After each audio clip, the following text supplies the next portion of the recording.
Meu nome é Regina Vilela e eu sou jornalista independente e a gente vai continuar aprendendo sobre a política brasileira. Mas para entender a origem da política no Brasil, a gente precisa conhecer a gênese disso tudo. Portugal. Portugal é fruto de todo tipo de gente, de celtas a romanos, passando por fenícios, gregos e cartagineses ali na Península Ibérica, o contorno territorial do Atlântico, no sudoeste da Europa. Por 4 séculos, aquela área de Portugal, Espanha e um pedaço da França abrigou o reino dos visigodos. Quem eram esses caras? Eram os alemães, que chegaram na área bancados pelo Império Romano e foram ficando. No auge do feudalismo, lá pelo século XI, a Europa já estava numa fase de aglutinação de feudos, fortalecendo a ideia de nação. Os reinados se unificavam através de alianças familiares ou conflitos, ou seja, se não vai na base do amor, meu filho casa com a sua filha. Vai na pancadaria mesmo. Quem vencer, leva tudo e vira rei. Nesse período, Henrique de Borgonha, sob a autoridade dos espanhóis, seguiu para as bandas do Rio Minho e se impôs como manda-chuva local. Mas foi o filho dele, Afonso Henrique, que foi aclamado como rei. Depois de enfrentar algumas guerras, Portugal conseguiu finalmente a independência. A gente precisa saber disso para entender de política, Regina? Precisa mesmo? Precisa, senão eu não estava aqui explicando, pô. Ora, os livros contam que monarcas portugueses já reconheciam o direito dos súditos e dos representantes políticos nas cortes. O rei ouvia a opinião de todo mundo. E isso teria impulsionado o desenvolvimento naval que permitiu a expansão além mar. Foi o que transformou Portugal num império colonial, com os pés no Oriente Médio, na costa africana, na Índia, Japão, China e Américas, especialmente no Brasil. A intrepidez e o empreendedorismo nos descobrimentos favoreceu o poder nas mãos do rei. Lisboa se tornou o principal porto do mundo e despertou muita inveja. Espanha, França, Inglaterra e Holanda disputaram mares e territórios, atacando os navios portugueses. Em terra, os turcos desviaram as rotas comerciais terrestres. Havia ainda a corrupção das autoridades e pouca gente para defender a corte militarmente, além da fuga de capitais. A Inquisição expulsou os judeus de Portugal. Foi assim que os Vilela, os meus antepassados, deram com os costados no Brasil, aqui em Pernambuco.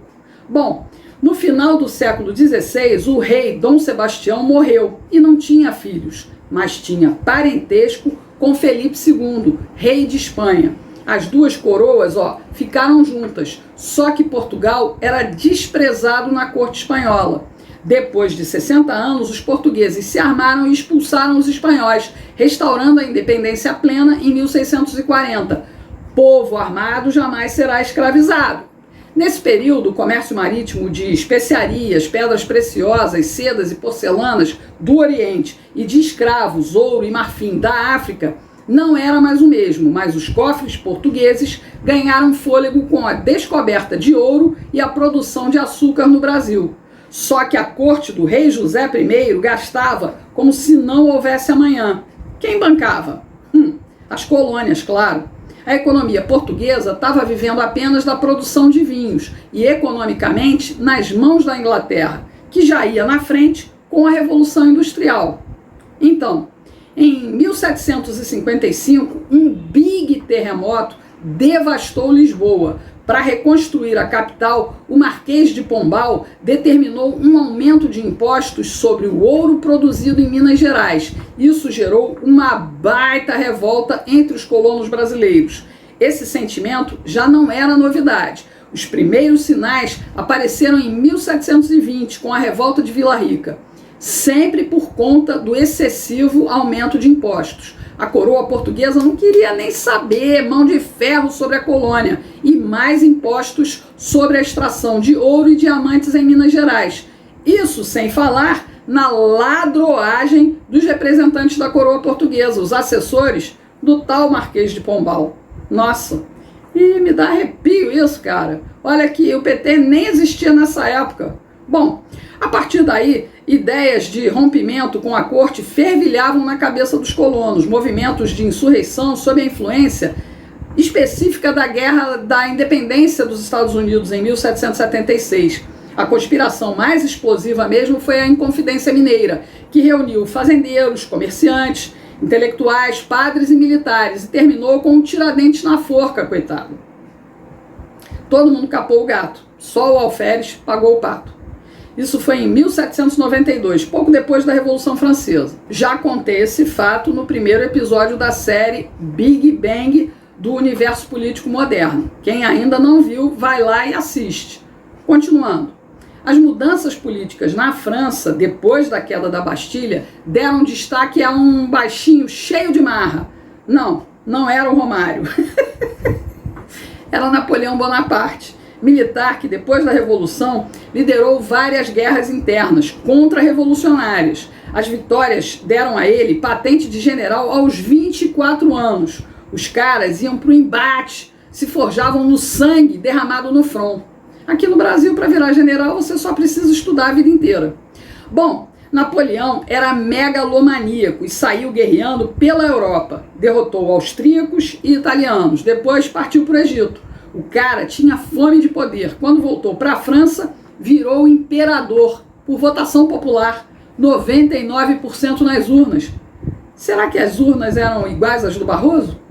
Bom, ser imperador dava a ele um incontrolável desejo de dominar o mundo. O cara era pior do que o Dr. Evil, vilão do filme Austin Powers. Enfim, o Tampinha queria a Inglaterra e para isso precisava do Porto de Lisboa. Mandou para lá as tropas francesas. Quando Dom João VI viu que ia dar ruim, resolveu se mandar de Portugal, sob a proteção da esquadra inglesa.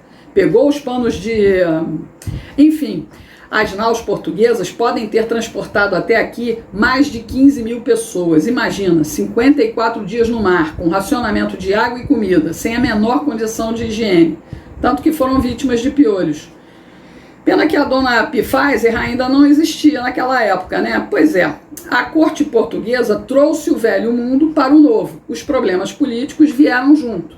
Com isso, podemos até dizer que a vida política brasileira tem uma herança maldita.